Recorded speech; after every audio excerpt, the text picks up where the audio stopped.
Bookline, presented by Teresa Quinn, is proudly sponsored by the Springfield Hotel.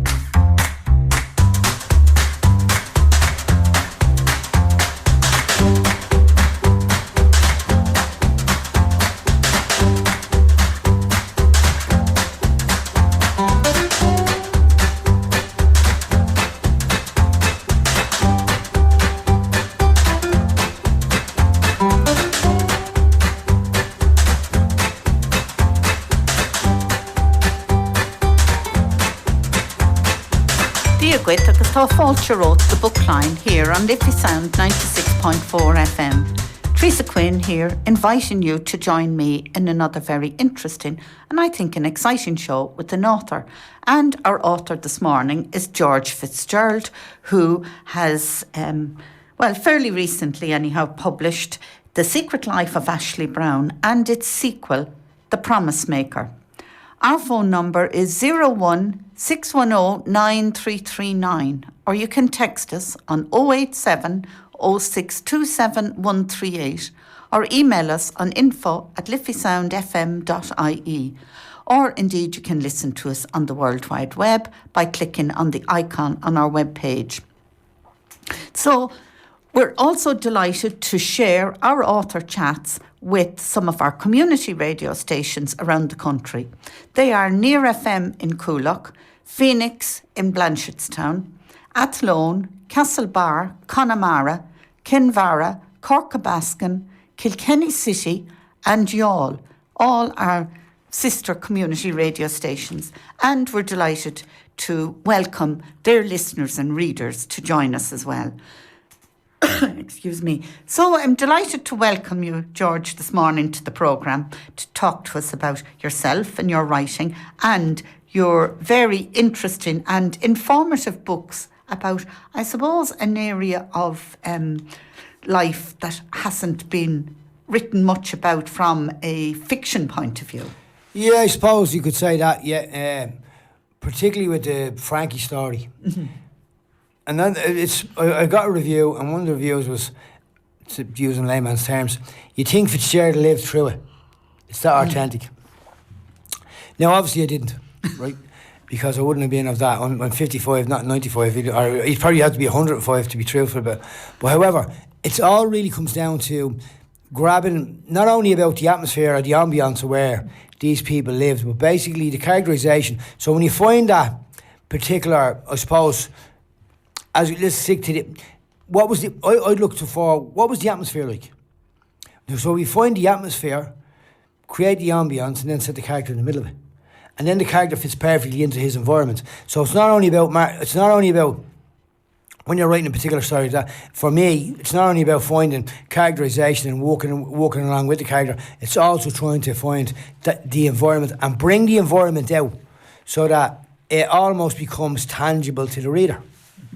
And that's the important bit, that it becomes real, that the characters are rounded, that they belong.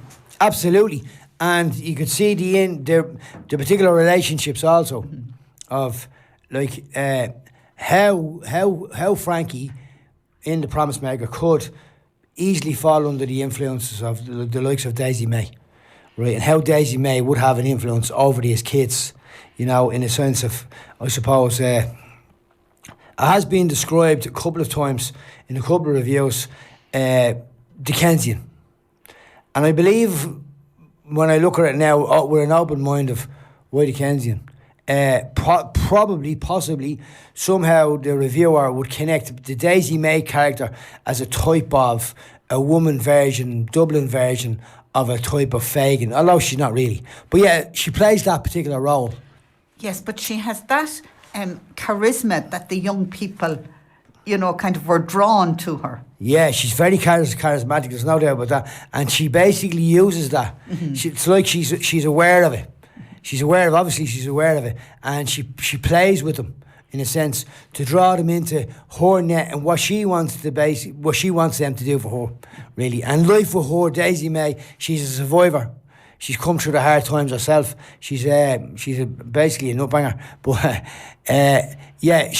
everything is about self-interest with her. But however, if you look at Paddy Smith, Buster, and all these particular characters, it's all about self-interest. Oh yeah, And that's survival. main Yeah. self-preservation. Absolutely. In their world, you'd really need it. Like somebody wrote, I don't know where it was, I read it in a review, said that Frankie was a quicker thinker because he needed to be to survive. And he had to survive that world. And it's like really, it's not that I kept Frankie innocent. He's not innocent. But however, I gave him enough intelligence to make the decision between a good moral choice. And what I did was I supplanted around him Jenny. Now, and then also the Morgans, the people, Mrs. Morgan, they live in the tenements. They were giving him some good instruction, good counsel, trying to sort of steer him onto the right path. You know, so I gave him that choice. As an order, I gave him that choice so he would have that moral guidance, that he wouldn't be pulled in the likes of Slasher and Harry Boy were. Do you know what I mean? In other words, I gave him a conscience. But he also had the intelligence to make the decisions that he made. He did, and funny enough, a lot of that would have probably come back to the very fact of his father, or the man he believed was his father, because he was a bookworm. And the reason why Paddy Smith was a bookworm was because he saw it as a great time, doing easy time in jail.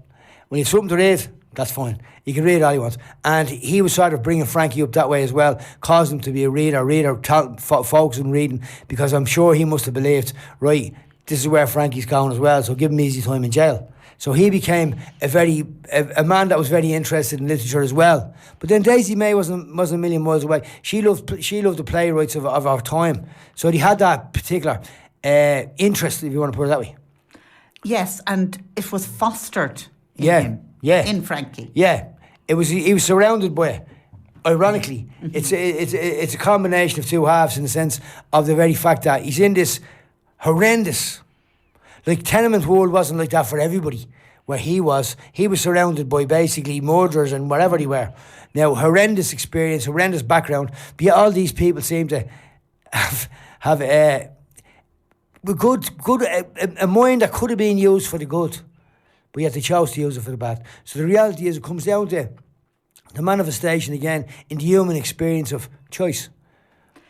Yes, but as well as choice, it was also, you know, the type of environment that they lived in, that they were kind of pulled into this because this is what they knew best. Yeah. You know, this is what they grew up with. Yeah. And it took a lot of strength of character to come out, you know, to be the odd one out in an environment like that. Oh, yeah. Like, you have to ask yourself a question. Does society frown upon people so that they know their choice to become criminals or fall into that particular path of life, you know, or maybe sometimes there is no choice. Like, everybody says, there's always a choice. There is always a choice if you're told you have one. Yes, and have the strength of character to move in it. But not everybody is gifted with that either. No. Because that is a gift. Yeah. To have that strength of character. Yeah. To move out, to make the choice. Yeah. And like, that was where, in The Promise Maker, the story of Frankie just rings so true, because no matter what life threw at him, he was able to maybe go a bit of the way with them, but then veer off because he made the decision. He made the decision. To take another turn in life. Yeah. And even in the story where he's going down the road one day, him and Buster, and he says to him, Buster, who's a bald-headed murderer, head case, says, we're going down to see a nice little gentleman friend of your dad's, like, basically, he owed him money. And when Frankie, I'm not going to give the story away, but when Frankie basically screams in the situation in the hallway, and Frankie then says, his name is Paddy Smith and that's Buster, and he basically rats them out. And Buster gives him a hiding, right? And then looks at him and says to him, I never seen a son to rat in his dad. And he said, when I looked out at Buster's face, I saw the overwhelming expression of disappointment. I don't know how I worded it, but basically what I'm doing there is I'm manifesting the whole of their philosophy of life was completely thwarted, twisted.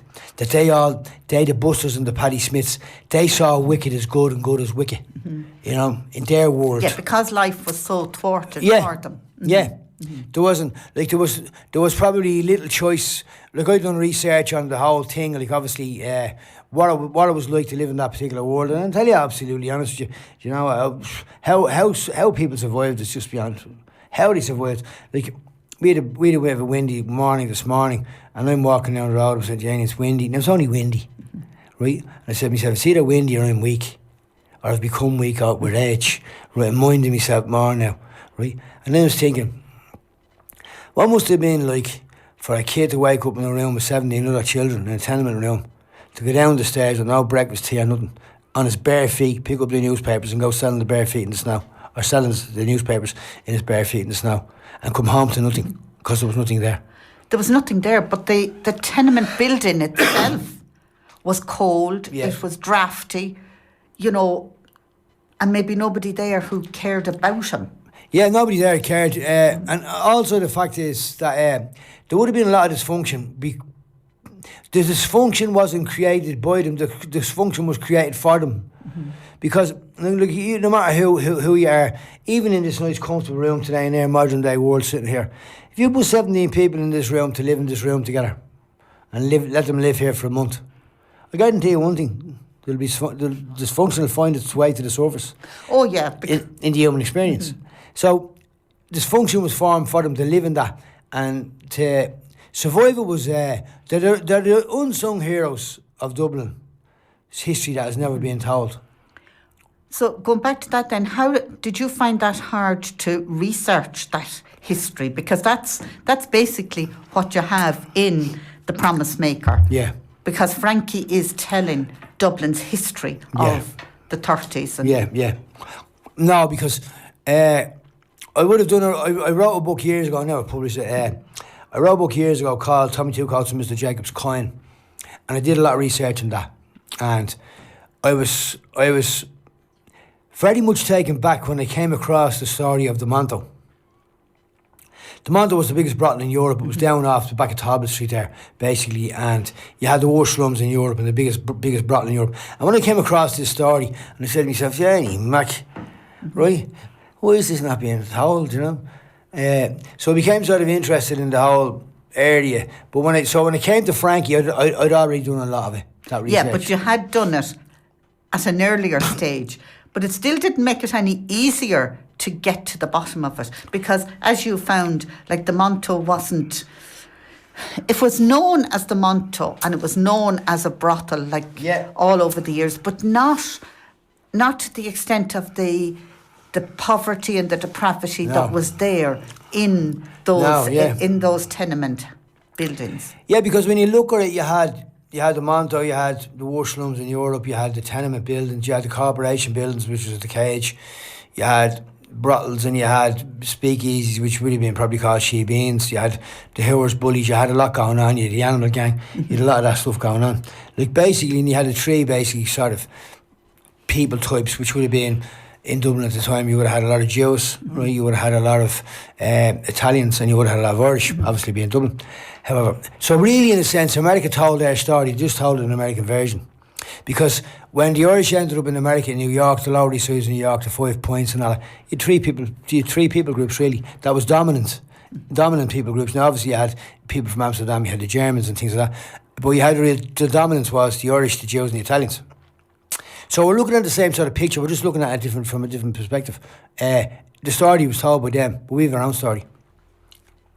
But we also have the story that, like, Dublin after, from 1960, 1916, 22, like all of that, there'd been the lockout before that, and like no unemployment. So if there was a family and a big family, the mother wouldn't have been working, the father was out of work, then there was no unemployment, there was nothing to live on. No. So like there was huge poverty like we in this day and age have no conception of what it was like to live in that we area. couldn't comprehend it. And the thing that's striking really when we look at it, it's only in our, like, it's, for me as a 55-year-old man, it was my grandfather's world. Mm-hmm. They lived in that world. Yeah, their everyday world. That was their everyday world. And the thing is, it's not very far removed. We're not talking about 1845, the famine, but believe it or not, I personally, I done a documentary called The Dublin Behind the History. And what that was about really was about the history of Dublin that wasn't told, because the history of Dublin was being told. And it was being told through major events, which would have been obviously World War I, 1914, 1916, 1922, 1945, and all that took place there. Major events. But what about the Dublin history that was behind that, that wasn't being told? And that was the working class tenement Dublin, the working class people. Like, from Clondalkin all the way to Ballyfermot, from Ballyfermot over to Finglas, from wherever working class neighbourhood you come from, if you research it, you probably have tenement roots somewhere. You came from somewhere. Your grandfather could have been, your father, wherever it was. They moved into these particular areas, coming from this particular world. And yeah, it's not very far removed, but yeah, it's so far removed to where in our modern world, in our modern day, that it's practically inconceivable to understand what it was like. An ordinary, miserable Tuesday day, lashing rain, no heat, no fire, rat-infested, starving. And that was your experience of life. And no hope of having anything any better tomorrow or the day after. No, because nobody had. There was no great day coming. Nobody's going to do anything. There was no great expectancy. There was no understanding of. There was no such thing as like the value of education or let's look to another day. We can counsel people on this. There was none of that. It was basically this is your lot. So when you went to research that, where did you locate the information that made Frankie's story live for you? I worked with a man up till practically, now it wasn't exactly, Georgie Smith. He died when he was 100. He was a Finglas man, and I worked with him. He'd come into the job to me. He was a window cleaner. He'd come into the job to me, and he was 96 years of age. Still working. Yeah, and he didn't forget anything. I said to him, Georgie, where were you born? And he said to me, in a big house in Townsend Street. Right? And I said, what was behind the big house in Townsend Street? He said, old broken down cottages. And he went, what was it called? He said, Asylum Yard. It was called Asylum Yard. And I went out into Mark's Lane. A couple of years later, I was looking at a book called Dublin Darkest Hour. I forget the name of it. And I was flicking through an Eason's. And I seen these cottages. And I said, where's that? And I had underneath it, Asylum Yard, the back of Townsend Street. I said, Jane, he got it right. And exactly. He didn't forget it. And I brought him in a photograph of the Cage Corporation buildings, right? And I showed him. I said, you hear, Georgie, do you remember that? He said, indeed, and I do. The granny Budden used to live on the third floor there. And he says to me, look at the people, Georgie, the people. He didn't forget the people. See, with our generation, it wasn't about things, it was about people. Because people helped people, because people need people.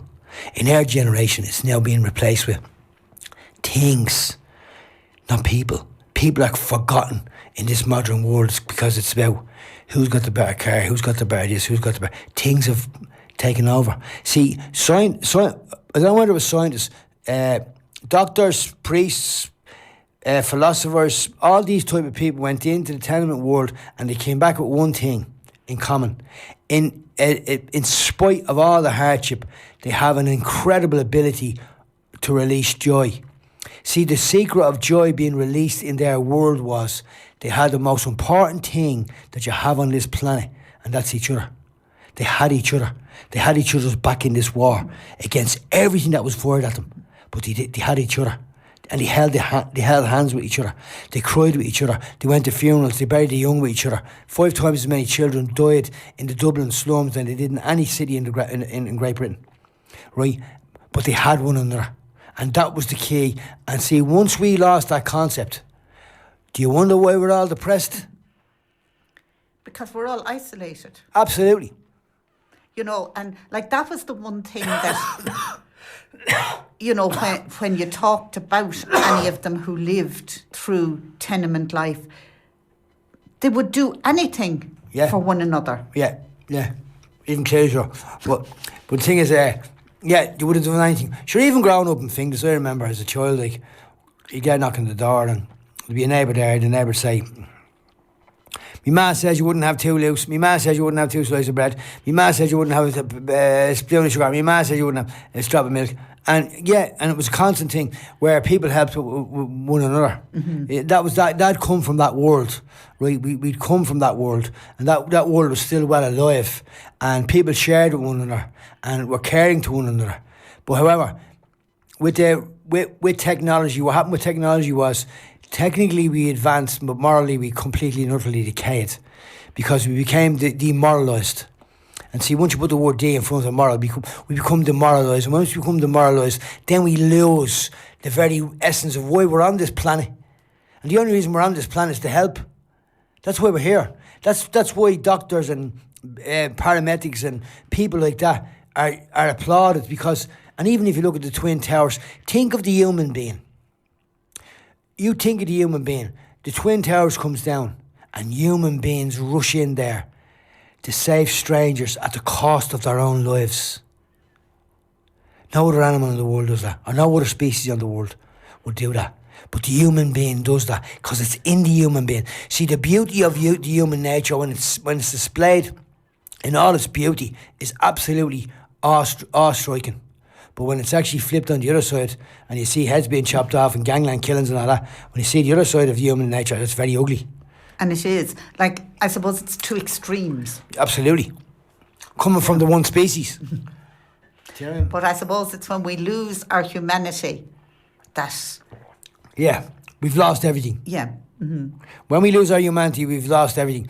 And then we lose our way, and then we lose our understanding. And that's why then every other dark and thought comes and maybe dictates and dominates the human experience. And then the human then tries to find his way of escaping this existence, because at the end of the day, I said on a radio show before, when they put you in a box and we're all going there, no matter, regardless, a fella said to me, where am I going? I said, no, exactly where you're going. Where? To the grave. I said, it's only a matter of time and when, right? Or how, right? I said, and we're all going there, right? But when they do, they're not going to be talking, no one's going to talk about money. The only thing that people are going to talk about, either you're a good person or a bad person. And everybody, no matter who they are in this world, leaves a legacy behind them. Even if they're not aware of it. Everybody. And let's be the generation that left the greatest legacy, rather than being the generation that's consistently causing, living in a city that's just basically, listen, it's falling around our ears, isn't it? Oh, it is. But that's the beauty of Frankie. Yeah. Because Frankie's story finishes on a very positive note. Yeah. So, is there a sequel to Frankie? Yeah. The Promise Maker? The sequel will be called Little Miss Madzer. There's a small little character in the book. Her name is Rosie. Mm-hmm. She only appears in it for a moment. She talks about she talks about her family, and she says, "My dad's got a big nose, my ma's got a flat nose, I've got a nose, and I'm going to see the Pope, right? And my dad has the Pope hanging in the back hall, and blah blah blah, right? And my ma said I look like a Mexican, so I'm going to go to Mexico and tell the Mexicans I look like the Pope, right?" She appears in it, right? But there's a little story there where Slasher meddles with her, right? And he meddles with her. In the next book, she becomes Little Miss Madzer. But in the book after that follows that, she becomes Madame Roseflower. So I shift the focus onto her. Mm-hmm. Now, she's only a cameo role in this. Mm-hmm. So while you're here talking about Frankie and the Promise Maker, all these other characters like Rosie and the mom, they're all going round and round in your head. Yeah, they're all going round. All the cameo roles, like the Codswallops and the Whackers and all that, right? They all come out, they all emerge. They're only cameo roles now, but they all emerge in the next book, right? And they'll continue on in the one album. And the whole thing is really a spin-off to the whole Secret Life of Ashley Brown story, mm-hmm. which is completely different. Very different. Very different, mm-hmm. because it's beautiful Ashley talking. Mm-hmm. But where did the inspiration for Ashley come from initially? I absolutely haven't got a clue. Isn't that amazing, right? I was sitting there. She just met you one day. I just got this idea in my head. I was writing the stories of a guy, Frankie and Pitbull, and see, they were originally short synopses in a book called The Manuscripts. There was 3 stories, which was Frankie, Pitbull, and Ash. Really synopsis, wedding major. And then I came into the idea of taking this to another place where they all have their unique individual voice and tell their own story in their own book. And obviously when I was dealing with Frankie and Pitbull, I came into the idea of, here, I need to put a woman in here somewhere. So she just came along in my head, Ashley Brown. But once I found her voice, it was easy to tell. She was probably, truthfully speaking, she was the easiest of them all to tell the story, because her voice just basically ran with the story. She took off. She took off. You over. She just said, here, let's get out of the way there, you little body fella, and let me tell the story. And no, she just took over. And she becomes such a character, because a guy said to me, and I've heard this a few times, by the way, a guy said to me, George, I read the book Ashley Brown, like, you know. I said, oh yeah, how'd you get on with it? I'm sorry, I read it. Boy, he said, I was going on a plane holiday, on a holiday, he says, and I read it going over. He said, I couldn't get around my head for the whole holiday. He said, I couldn't get around my head for the whole thing. He said, when I arrived back in Dublin, the first thing I said, he says, this is where it actually came from. He said, it was in my head. And a guy actually said to me there recently, she doesn't, when you read Ashley Brown, even though you put the book down, she doesn't leave you. She doesn't leave you. She stays with you for a while. Do you know what I mean? So that's a brilliant, I suppose, what word I'm looking for here? Applause, or basically a development of a character. You know, and Ashley will come into it again. And eventually I'm thinking of, God willing, and we're all alive and we're all on the earth, I'm thinking of somewhere down the line to just write the story of Ashley, her continued story, but it's just about Ashley in her normal day life. Just Ashley. Not this gangland and hiding and all that when she went through. Just a normal woman living a normal life, dealing with life's problems, you know? But that was the beauty too of Ashley, you know, that while the story had its very dark side, she came out at the other end. Yeah. Still as that beautiful person, and had met the person who was her saviour within that. Yeah. There's a redemptive story in them all. Mm-hmm. And there's a purpose for that, right? There's a reason for that, because I believe in second chances, you know, third chances, fourth chances, 5 chances. I believe that, you know, for every individual that's out there, there's a chance, there's a hope. I've heard so many stories of people being really down and out and in very low places, and they've come out of them and they ended up with degrees and ended up going on with their lives. There's a chance for every human being. We were not born into this world to be just constantly downtrodden and kicked to the curb. We're born in this world to be very unique, because of 8 billion people approximately on the earth, you're the only person that owns your fingerprint. Mm-hmm. Nobody else owns that. No. So it shows you. It is unique. Absolutely, so unique. Mm-hmm. Every individual is. Mm-hmm. Every single one of us. And there's no way, as I personally believe, and it's my own personal concept, that God in heaven made humans to be just downtrodden. Mm-hmm. No, he didn't. So, for these wonderful books that come out with this very positive ending, even though a lot of the story in them can be dark and grim, where can we get these books? Well, you can buy these books, for example, where would you get them? Right, let's be quick at it. Bargain Books opposite Easton's, right? Christian Publications, Lower Abbey Street. Book Value, the Northside Shopping Centre. And you can, by the way, you can download The Secret Life of Ashley Brown. I think it's €1 or €2, I'm not sure. And that's internationally. Once you can download, that's global. And probably this week or next week, The Promise Maker, that'll go live. So you can be and that's on Amazon. Yeah, it'll be on Amazon. You can download them there as well. So there's plenty of choices. You can have it on your Kindle, or you can go to some of the shops like Bargain Town or that, and Bargain Books, or the Christian bookshop. They'll be a good one, because they'd send you on to another if they couldn't. So can I wish you the best of luck? Thank you, George, with The Promise Maker and Ashley Brown and the sequels, because it sounds as though there's a whole lot more characters inside in that head of yours. That's right. So from Teresa Quinn, Bookline, George Fitzgerald and Ashley Brown, it's Slán Leat, God bless and good reading. Thank you. Bookline, presented by Teresa Quinn, is proudly sponsored by the Springfield Hotel.